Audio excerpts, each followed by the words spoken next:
Aries, tignan natin kung ano yung mensahe para sa'yo. Keep in mind na ito ay general reading lamang kaya hindi lahat makaka-relate. Pakilawakan po ang isipan at kung hindi ka pa nakasubscribe dito sa ating channel, please subscribe and hit the bell button para lagi kang updated every time na meron tayong uploads. Kung nais mo namang mag-avail ng ating private readings, ng ating rituals, ng ating Tiars products, meron tayong Tiars bracelet, EA necklace, meron tayong Tiars money magnet bracelet, meron tayong Tiars Afero manifesto.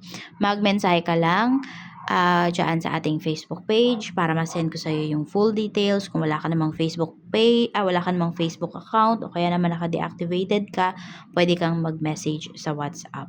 Yan.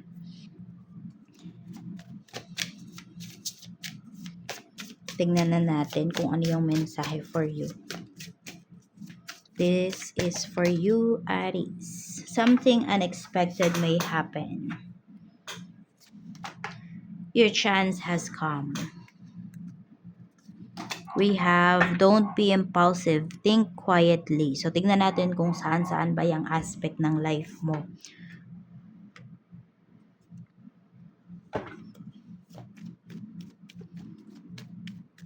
Aries, something unexpected may happen. Saan po itong aspect ng life spirit guide? Ano ang sitwasyon ito?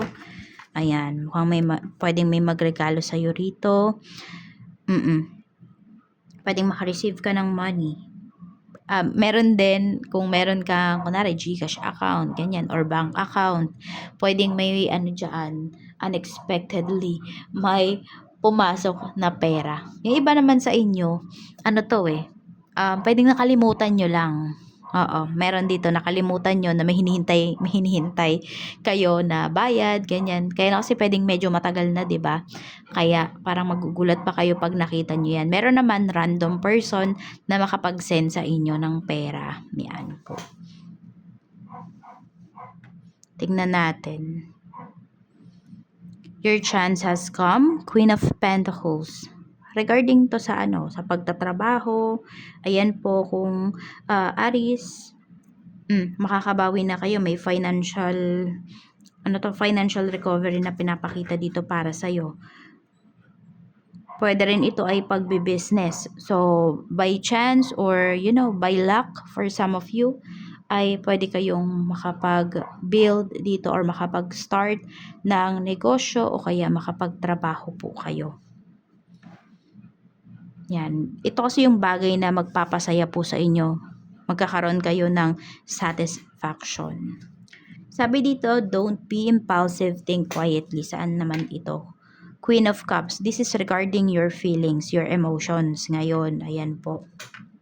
So, kung di kayo sigurado sa mga nararamdaman nyo or feeling mo there's something off pagdating dito sa isang offer na to, sa isang decision na to, o pag nilayan nyo daw muna po. Kung may third party raw, ayan o. Or kung meron naman dito, nagpo-pursue po sa inyo, parang tinitignan mo, ano bang seryoso ba yung tao na to? Totoo ba yung kanyang intensyon? So, papakita naman sa'yo ng tao na yun eh. Kung totoo ba yung intensyon niya sa'yo. Yan, ikaw din mismo yung makakaano dito daw. Makaka-discern, ikaw din yung makakakita, ikaw yung makaka-feel. Yan, towards dito sa tao na to. At kung meron naman daw third party, ayan. So, ingat ka lang din, 'di ba? Wag mo munang i-confront. Wag ka daw munang magpadala dito sa emosyon mo. Wag mo munang i-confront yung person mo para hindi siya makapagtago ng mabuti. Para may mahanap ka talaga na evidence. O kung sabihin natin, wala kang makita na evidence, focus your energy sa ibang bagay. Kasi ibibigay naman ni universe kapag kapag sabi natin divine timing na malaman mo kung may tinatago ba yung person mo or wala.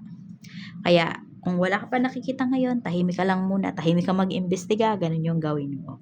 Kasi iba, di ba, napapangunahan tayo ng emosyon. Wala, tignan na natin kamusta yung iyong emosyon. Aries, we have the Hierophant. Excited yung iba sa inyo rito kasi pwedeng merong ikakasal. Magpo-propose na ata sa'yo yung person mo. Okay yung emotions nyo, nagkakaintindihan po kayo ni person. Pwede nga, ano mo, masasabi mo na wala ka nang mahihiling pa. Pagdating naman sa isipan mo, we have Two of Swords. Ay, meron talaga dito, no? Meron kayong pinagdadalawang isipan. We have the Fool. Business. Ayan, no? Meron din dito, business. Kung mag-start ba kayo. Yan, basta, ang iniisip mo dito naman is, or yung mga bagay na, yun nga, pinag-overthinkan mo is yung mga bagay na, sabi natin, na alam mo na makakapagpaunlad sa'yo. So, marami ka yata kinoconsider Aries, kaya di ka makapag-start. Hindi lang dahil sa nagdadalawang isip ka. May iba pang factors. Spiritual health mo naman, we have 10 of Cups. Okay naman po yung inyong spiritual health. Happy pa naman po kayo. Nag-align pa ba? Align pa yung inyong mga ginagawa sa inyong paniniwala.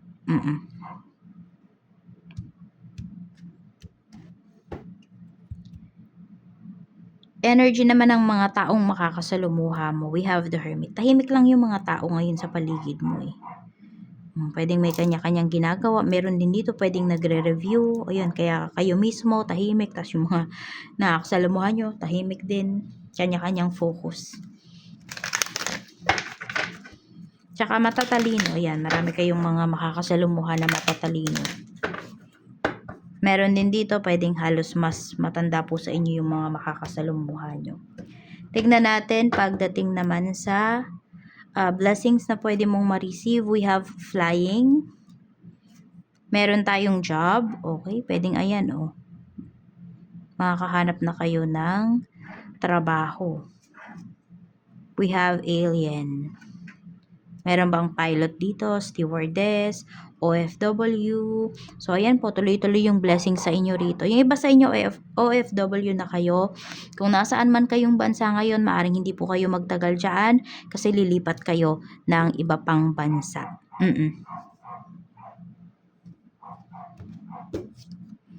We have car. Meron ba tinatarget ninyo is bumili ng sasakyan?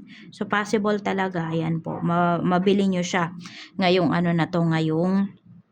ngayong year. And for some of you po, sinasabi rito, ayan, kung gusto nyo talaga na magkaroon ng pagbabago dito sa inyong trabaho, lipat kayo ng ibang bansa. Or sabihin natin kung hindi man to ibang bansa, lipat kayo ng ibang trabaho.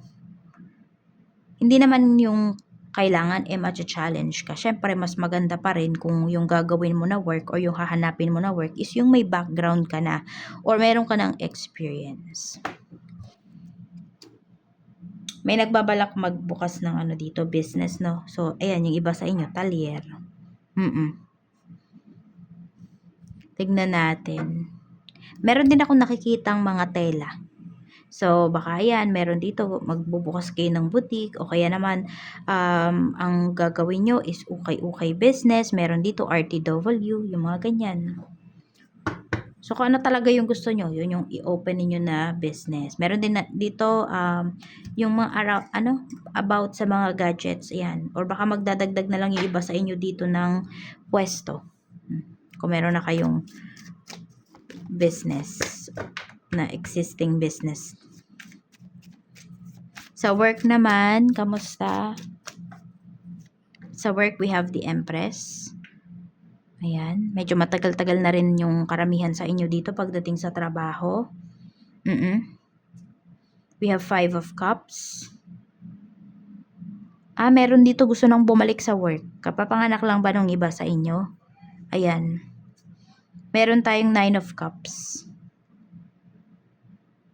Okay. Kung meron dito babae nanonood. Ayan, pwedeng may magre-resign sa work kasi buntis. Oo. Kung tatay naman kayo, gusto nyo yung di ba may maternity leave? Yung leave naman pag sa tatay. Yun. Oo, para maalagaan nyo yung inyong family.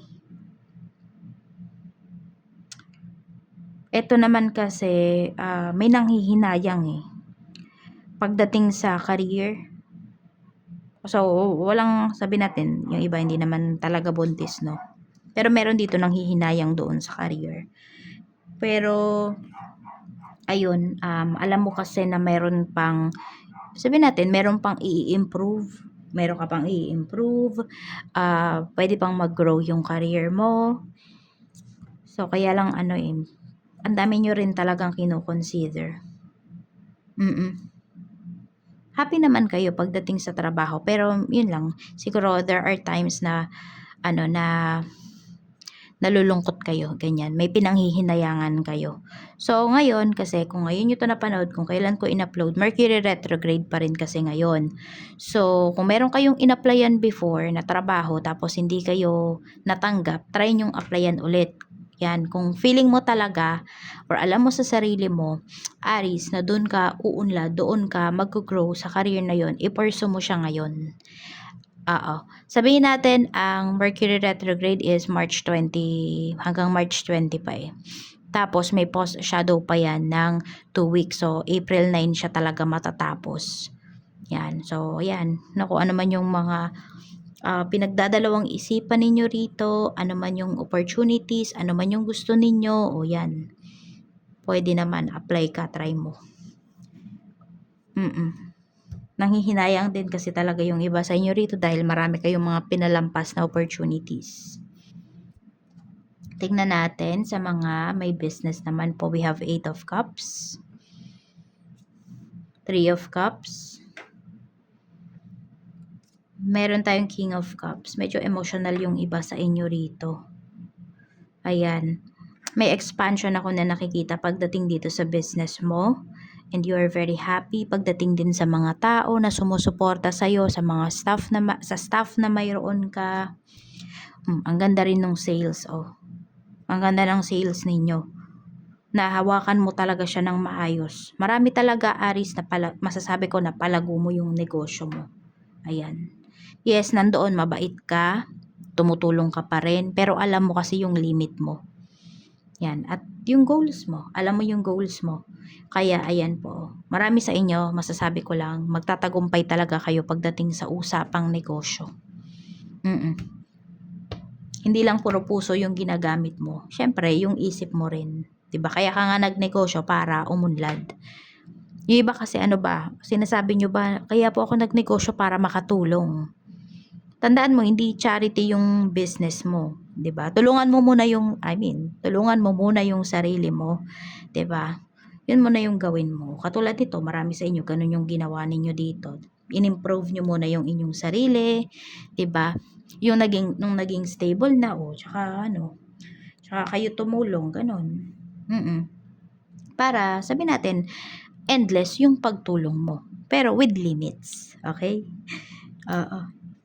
Yung, 'di ba, nakakatulong ka, sabihin natin, kung sabihin natin monthly may tinutulungan ka, ganun, mga random people. Ganyan. Tingnan natin. Pagdating naman sa kaperahan, energy ng kaperahan, we have the Lovers. Nasa right path na po yung karamihan sa inyo. May pinapakita rito, ha. Okay. 9 of Swords.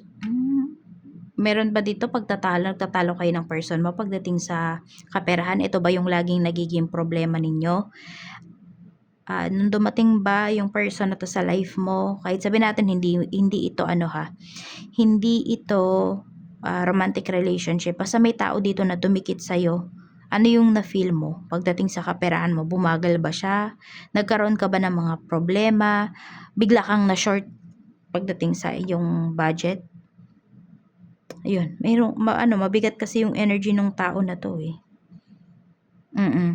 So, tignan nyo kung sino yung tao na yun, no? Na laging dumidikit sa inyo ngayon. Kasi, alam mo, nasisharean mo yan ng good luck. Kaya laging dumidikit sa iyo, Aries.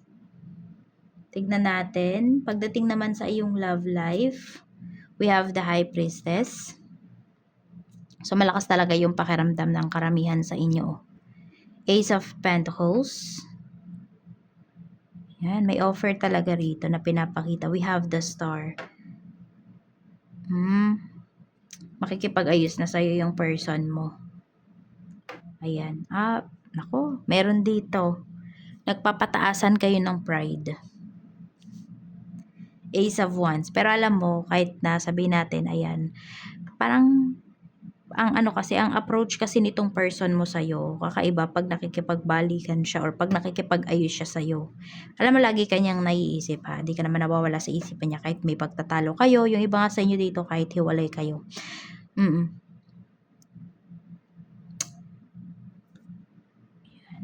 Parang ini-spoil din kasi yung iba sa inyo. Hindi ko ma-explain yung yung gusto kong sabihin. Hindi ko siya put into words. Yung pag-approach sa inyo nitong person mo. Pero tingnan natin ano yung nafe-feel niya sa'yo. We have 8 of Swords. So, ikaw lang talaga yung gusto nitong person mo. Knight of Swords. Medyo may tampo pa rin to sa'yo. The Emperor. Yun nga, mataas kasi talaga yung pride. So, kung parehas kayong magpapataasan ng pride dito, walang mangyayari, 'di ba? Walang mangyayaring pag-aayos. Ang mangyayari, ayun, baka magtiisan kayo rito. Pero kasi nga, may reconciliation naman na pinapakita dito sa atin. Yan, yung the star natin na card, no? So, maaayos to. Or parang bigla na lang ba itong maayos? Ganyan ba kayo kapag nag-aaway kayo ng person mo? Parang, walang sorry-sorry, basta mag-usap lang kayo, ganun. Okay na.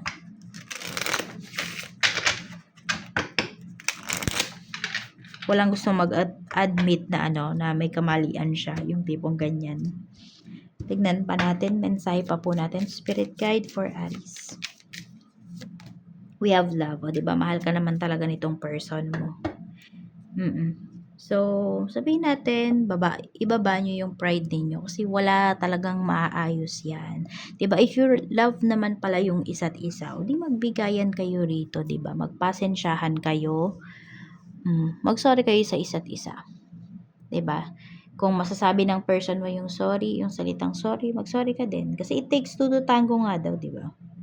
Ayan. Sabihin natin, sorry kung masyado kitang nasakal ng pagmamahal ko.